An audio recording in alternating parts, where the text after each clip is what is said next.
Kia ora. Welcome to the Guerin Report. Tonight we celebrate what was one of the great days in New Zealand racing history with Billy and Willie and Rose and lots of other stories, because we had Champions Day, which was so well named. It should be called Champion Day. It was a very special occasion at Ellerslie. So many people to think, so many horses to celebrate.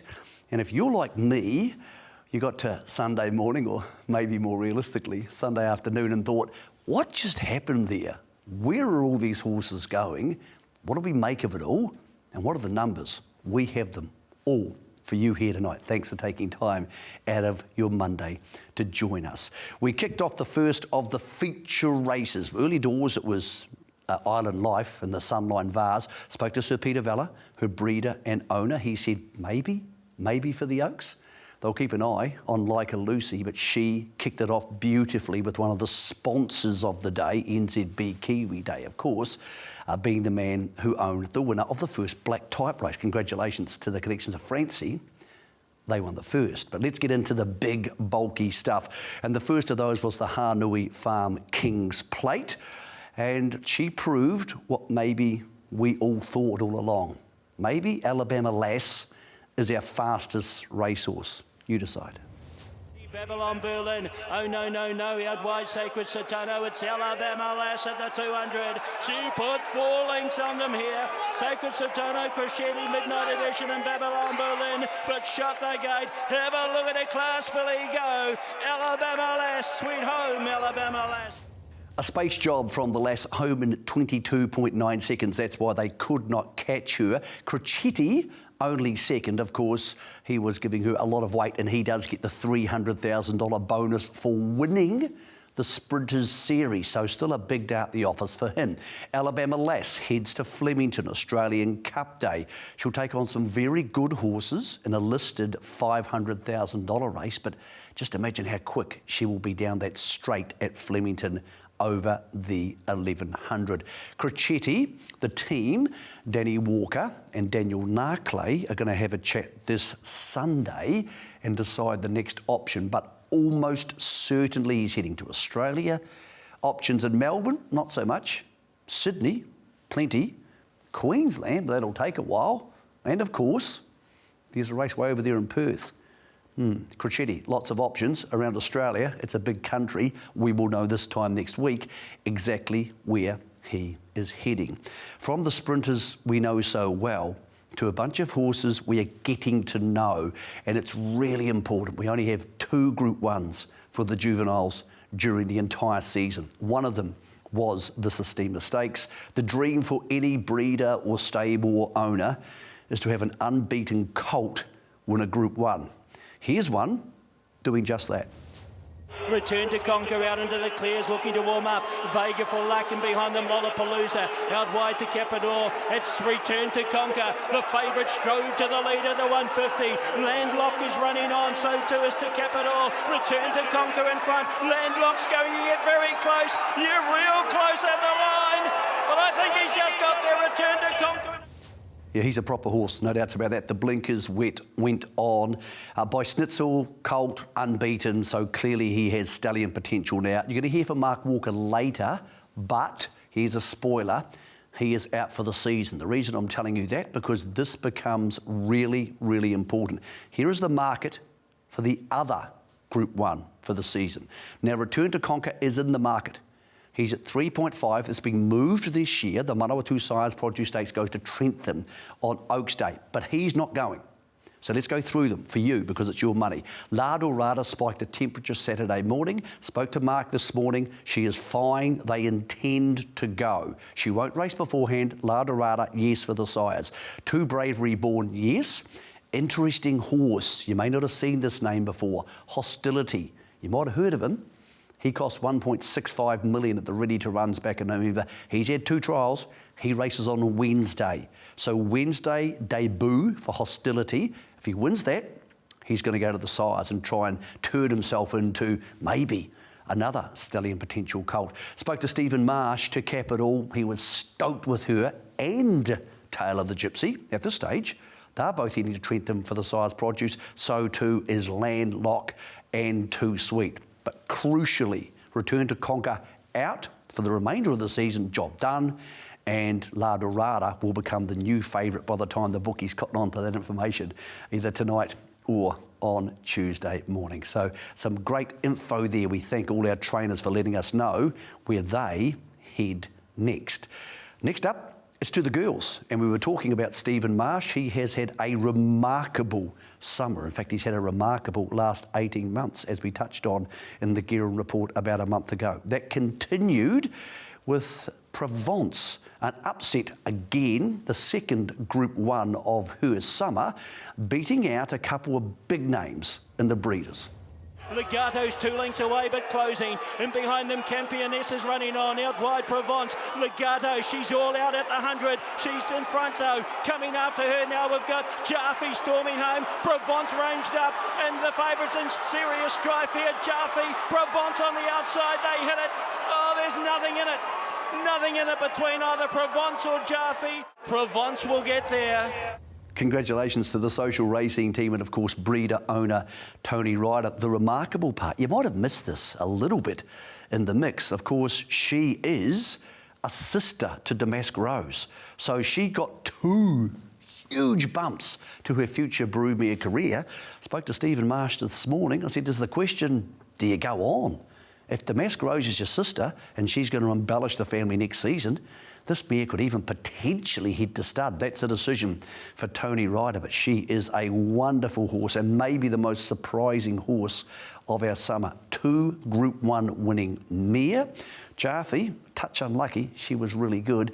Legato, in the Stop Henry Stewards report, they said that she had cardiac arrhythmia. It was actually just an elevated heart rate, and Ken Kelso said, look, we got no issues. Her tick is fine, but she needs a break. Said she was tired. She heads to the paddock. Of course, she's been in work to help with that leg injury since August. Lots of water walker work and that sort of stuff. She's going to have a break. She will be coming back next season. But to Tony and the team and Brett Cooper and everybody at Social Racing, congratulations. Provence, one of the sweethearts of the year, and the double down later with the sister, Damask Rose. Talking about Stephen Marsh, I don't think anybody knew that EV could do this. No horse in New Zealand history has ever won 3 Group 1s in 4 Saturdays at home. Here is a very, very special horse beating a very brave little girl. 300 metres to come, and now taking over El Vencedor from on the inside. La Creek 2 lengths away. Kalia Farasha, Meaningful Star Orchestral. It's El Vencedor. La Creek is lifting off the deck, and behind them next is battling away is Kalia Farasha. El Vencedor and La Creek in a head bobber. El Vencedor just got there. Good on you, Billy Pinn, getting another Group 1 with El Vencedor. Of course, he heads to the Kiwi2 Cup. At Sha Tin, now that's not till April 27. It's a long way away for a big horse like him. Marshy said, no issues. We'll trial him. We'll take him for a spin up to Ellerslie, get his head still going, keep his fitness up, won't race before heading to Hong Kong. He said no to Sydney. Now, horses who are going to Sydney, the very brave La Creek is looking to potentially go to a race like the Ranvit or maybe the race that used to be the Tancred. So she has a couple of options. Here's the problem for the New Zealand horses. These are the weight for age horses in Sydney. Like, they are wicked horses. So I think most of our other ones are going to extend out to the 2,400 metres because they don't really want to be taking these ones on. Orchestral, question mark. What do we make of one of the darlings of our racing? Well, she's in the market for the Ranvit. She won't be heading there. The team were initially disappointed. It looked like she didn't try too hard. She was very marish and upset and annoyed during the day. And to be honest, wasn't much Craig Grills could do. He tried to get into her, but she just wasn't having it. Mares can do that sometimes. Talking to them Monday morning, they said, well, we probably can't go to the paddock on that. Owner's keen. They might head to Sydney as well and head to the 2,400 metre race. So I think we'll keep away from these horses with all the good weight for age horses over there. And we could see La Creek and potentially Orchestral to be decided in the next week, heading over there to race over 2,400 metres. But El Vencedor, We'll see you in Hong Kong. Congratulations on becoming a new domestic champion and, of course, winning the lion's share of the Rich Hill middle distance bonus, another 300,000 for them. The Auckland Cup, what a story. It was a race where we saw a horse who's been all around New Zealand, little Trav, in his first ever ride for Masahisa Shumi for Raymond Connors, never ridden for him before, beating out Chris Waller and Kieran Maher. Here's the Barfoot and Thompson Auckland Cup for 2025.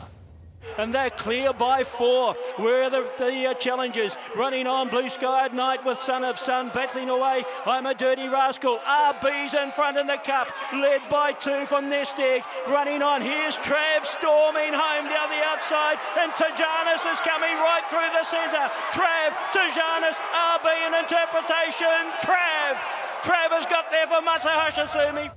Continues a great run in major cups for Cambridge studs Al Manzoor. Sydney Cup last year, first and second. Won the Auckland Cup this season. Wins the Auckland Cup and the New Zealand Cup, of course. And Trav was a certainty beaten in the Wellington Cup. Raymond Connors pulling off the training miracle, not racing between Wellington, Trentham and this. And of course, we can't look at this footage without thinking about Masahisa Shumi. He got jocked off. Will he do it for the Derby? He was disappointed, but hey, will he do it? Won the Derby, so you can't argue. But you know what? He turned up like a proper bloke does and did his job, never ridden in those colours before, and won the Auckland Cup. I spoke to Masa off camera and said, what did you make of that? He was kind to the connections of will he do it. He was thrilled he could win this cup. After the last race, I saw him, he was looking after his 3-year-old son, Kato. He was being a dad after the last race on the card. After Would He Do It, the horse he loves, had won the Derby that he didn't get to ride him in. A lot of perspective there. He was a happy man. He was also an Auckland Cup winning jockey. The story of Masahisa Shumi on Champions Day 2025. While it was a huge day, the biggest of all races, the race we were all talking about was the big one, the Kiwi, the NZB Kiwi. And if there was any stable or ownership group who has helped New Zealand racing maintain glamour and buzz and investment over the last 10 years, that would be Te Akau. These days, with Mark Walker and Sam Burgesson, probably apt that they became the first ever winners of our richest ever race. Homeward bound in the NZB Kiwi, here they come, and the pacemaker, it's Perfumist clear by 2.5, Adalio's ranging up, in public attention, through on the inside, Damask Rose is getting the best rails run you've ever seen, here's Evaporate down the outside, Perfumist running on empty, Damask Rose on the inside, Evaporate out wide, checkmate through the centre, Damask Rose took the lead, Te Akau, do it again, with the greatest ride you've ever seen, Damask Rose won it. Senior training partner is Mark Walker. After all that noise, we took him away somewhere quiet from the handshaking and the back slapping, all well deserved, and asked him about the details to get that Group 1 double. It's been good for the whole team, and for Dave and Guerin. Put a lot on the line buying these horses, without owners, and she was the last one to sell one. Well, you put a lot on the line because no run between Karakamil and 3-year-old and here. Had she blown out the last 150, people would have seen you the boosts. Yeah, but we had confidence in what we were doing, and I've been in Melbourne a lot, so good on Sam. He's held his nerve, and he's a young guy that's got it all, and I've been training as long as he's been alive, so that tells you he's got it all ahead of him.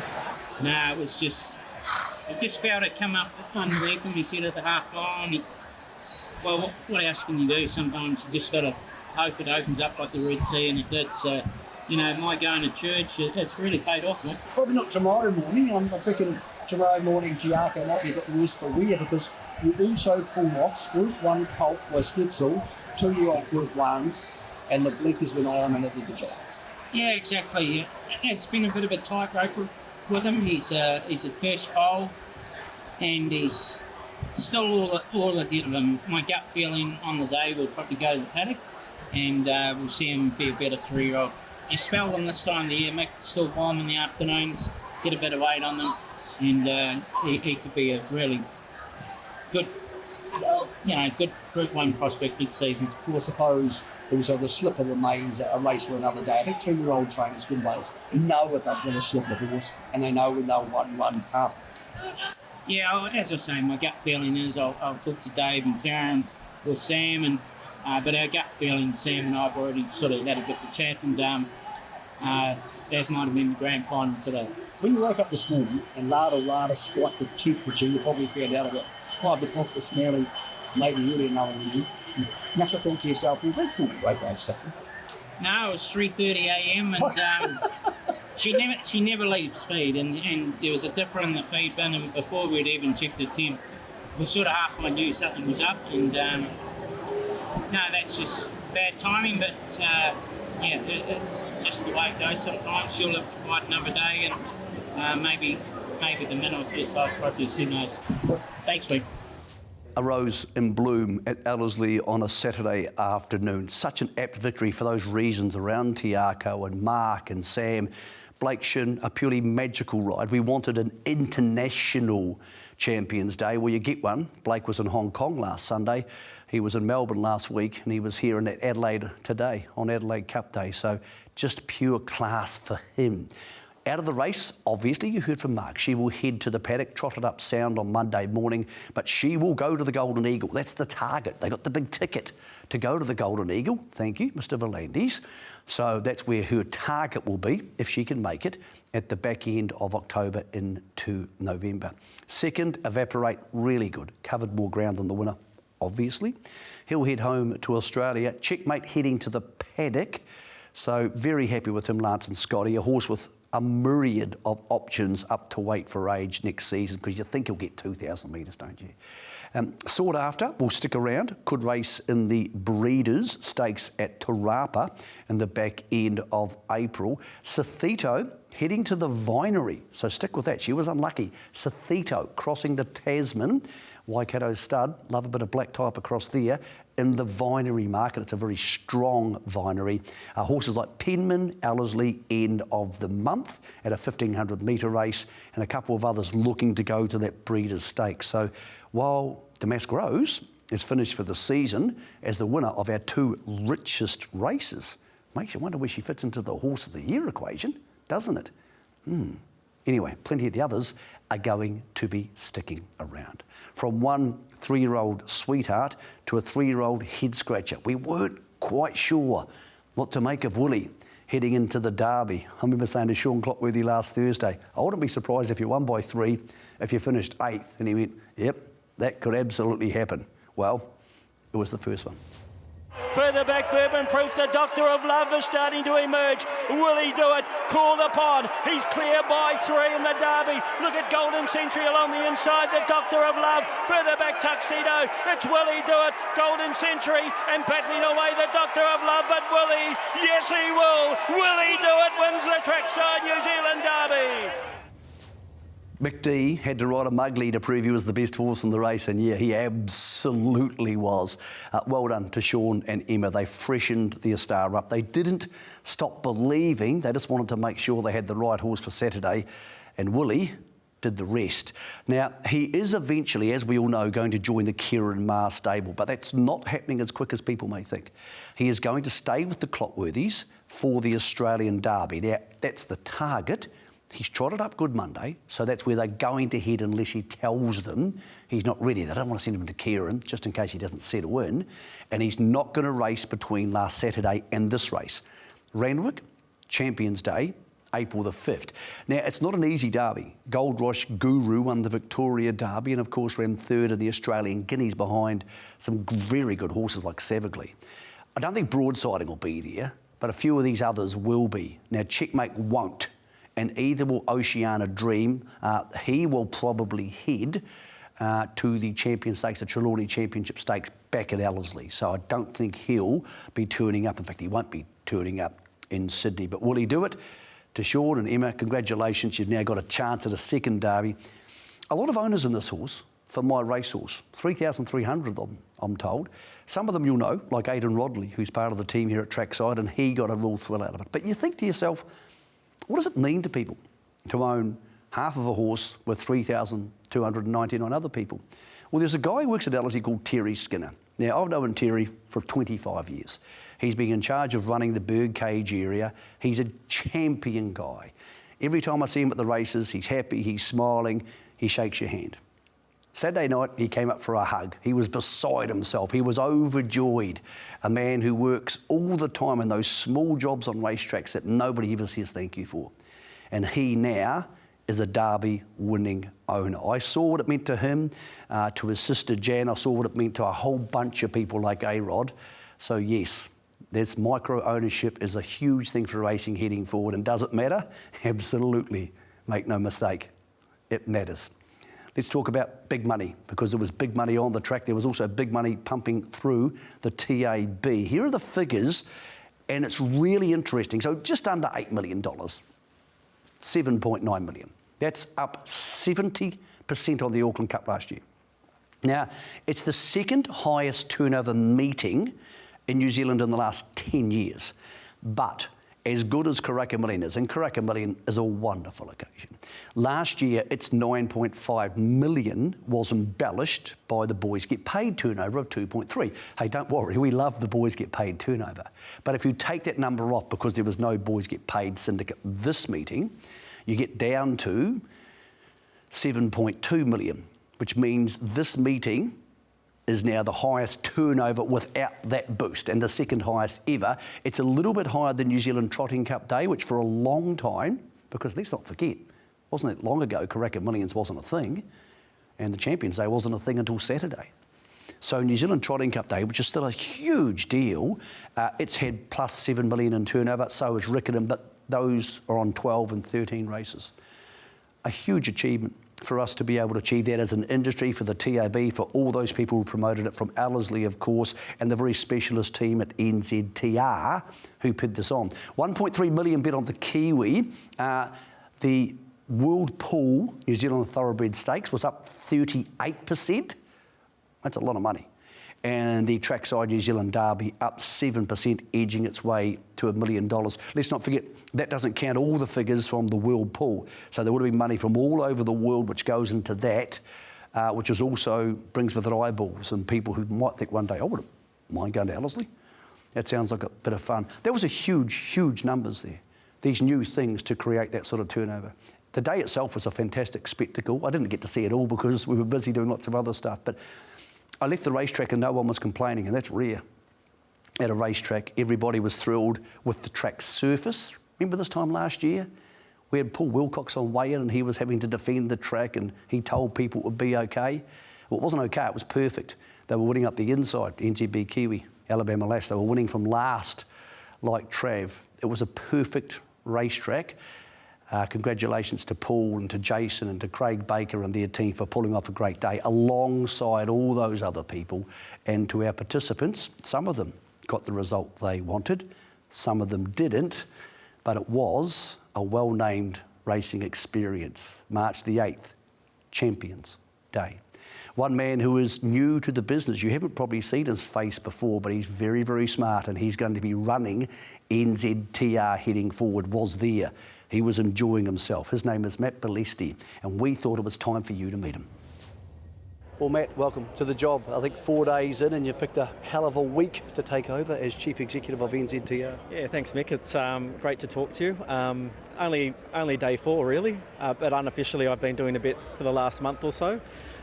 Just absolutely excited. I mean, this is just such a big milestone for New Zealand horse racing. You know, the culmination of lots of hard work from lots of people has brought this day together, and you know, the crowd's turned up and the weather has done the right thing as well for us. So can't wait for it. Many of our viewers won't know you as well as some of the racing people, but you love a pub and a punt on a Saturday, so that part I do know. Tell us about your background. Is it horse racing? Is it gaming? How would you say the skill sets are you're bringing to this new role? Yeah, I'd say my background's people in complex sort of businesses. So basically a hospitality background. Started my career early in the New South Wales club industry, which is a very sort of politically motivated sort of landscape, so to speak. Lots of clubs, lots of amalgamations having to happen to make sure that they sustain and move forward. And then that turned into publicly listed companies where I got some really good commercial exposure, working in different countries, and working for some big organisations with some very smart people. So I think all of that coming together is really where we're at with New Zealand horse racing, is that it's remembering where we've come from, but really future focused and making sure that we are setting the business up, making sure that people understand what's going on is paramount and moving us forward as an industry. What does the next 3 to 6 months look like for you? Yeah, well, I think I'm focusing really on the next 30 days, and that's just listening to a lot of people, getting out there and knowing who's who. There's a hell of a lot of people in this industry and a lot of knowledge and a lot of things to get across, so I'm just really focused on that to start with. My immediate focus is on the staff at NZTR, and what I've noticed in our Cambridge office is a real professionalism and a real willingness to work really hard and get things done. I haven't come across anyone who's just exhausted or it's all too much. Putting this event together today has taken months and months of planning and long hours in the office, and everyone's just up for it. And where there's an issue or a challenge, they're just working around it. So I'm focused on that team, getting to know who they are, what their challenges are, what's been working well, what needs to be improved. But I tell you, I'm pretty impressed with what I've seen so far. Okay, there are great improvements that have been made. There are still things in the industry that need change. As a chief executive, do you make those decisions, or do you get a mandate from the board and then work out how to implement them? Look, I think the board at NZTR has had a lot of changes over the last few years, and each change has brought some new skill sets onto the board. It's their job really to have a look, understand the industry very well, and they all come from backgrounds with a lot of institutional knowledge. Their guidance to me as to what we should be focused on is really, really important, especially as we need to expedite things. So they've got a very clear idea of what we should be doing. But ultimately, it's also my job and the management's job to put together what we think should happen and make sure that the two strategies meet. Obviously, the board will endorse what we do, and then our job is to do it and do it with some speed. What are 1 or 2 key factors in your mind as you come into this? What are things that we or you need to solve? Well, there's some really big infrastructure issues, especially down in the central districts, and I'm just understanding those issues. Our key with anything we do is to just try and get racing going where it's responsible to do so, but also to look for the future and say, well, what's it look like in the next 5, 10, 30 years, and where are we going to put our dollars and cents? There's some big real estate plays that need to happen, and they're in train, and hopefully not too far away. We're not talking months, hopefully weeks, and we can start to understand then what we do with the funding that comes with that. But really, we've got to be patient and we've got to do it properly. And people have to, I think, work together to make sure we get the best result for New Zealand horse racing long term.